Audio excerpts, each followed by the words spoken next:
Isang mapagpalang araw po mga kaparehas.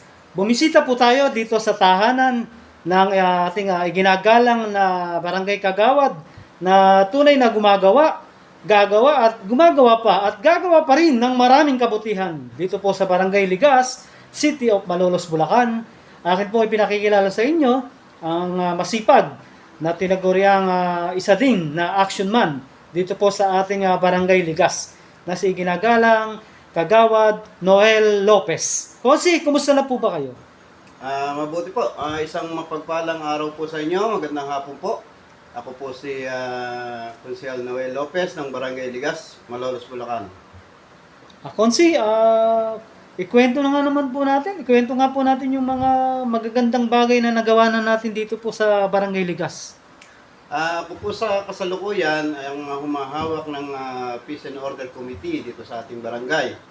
Kung saan yung mga naunang taon po ay nasa Health Committee po ako.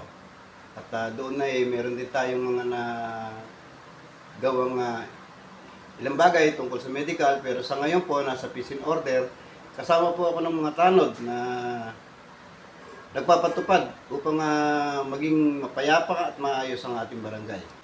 Isa rin po sa ating ginawa nung tayo ay maupo na bilang kagawad ay ang paglikom sa mga kolorom na tricycle dito sa aming barangay, kung saan nakabuo po tayo ng mahigit 60 kolorom na tricycle na binigyan natin ng pagkakataong magkaroon ng prangkisa. Nagtayo po tayo ng sarili nating toda dito sa ating barangay. Kasunod pa rin po dyan ang ating taunang libreng tuli para sa mga kabataan nating Batang Ligas.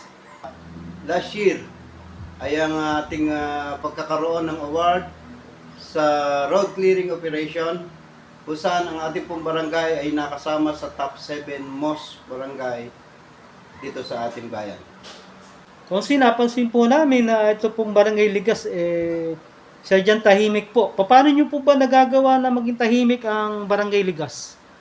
Ang ating pong mga kasamang tanod ay hindi nagpapabaya sa kanilang mga tungkulin sa pagmamonitor natin at ng ating kapitan. Ang Barangay Ligas po in general ay tahimik. Maliban lamang kapag mayroong mga pagkakataon na isa, dalawa o paminsan-minsan na nagkakaroon ng problema dahil lamang sa mga nakainom.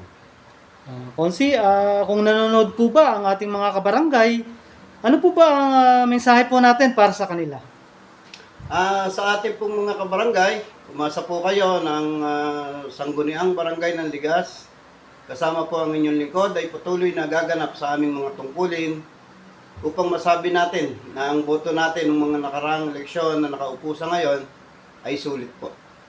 Ano naman po ang ating pwedeng imensahe sa ating mga kasangguni at sa ating kapitan? Sa ating pong butihing kapitan at butihing mga kasama sa Sangguniang Barangay, ay sana po ay maging patuloy pa rin ang ating pagsama-sama at patuloy pa rin ang pagganap natin sa ating mga tungkulin. Katulad po ng mga dumarating na problema sa ating barangay, ay sana po ay patuloy pa rin tayong mag-uugnay-ugnayan upang ito ay masolusyonan. Yan po ang napakagandang mensahe ng ating isa ding action man dito po sa Barangay Ligas, na siya po ay tunay na gumagawa at gagawa pa ng maraming kabutihan dito po sa Barangay Ligas, City of Malolos, Bulacan. Buhat po dito sa Barangay Ligas, ito po ang inyong kaparehas, Chris Castro reporting. Mabuhay ka, Konsi, hanggat gusto mo.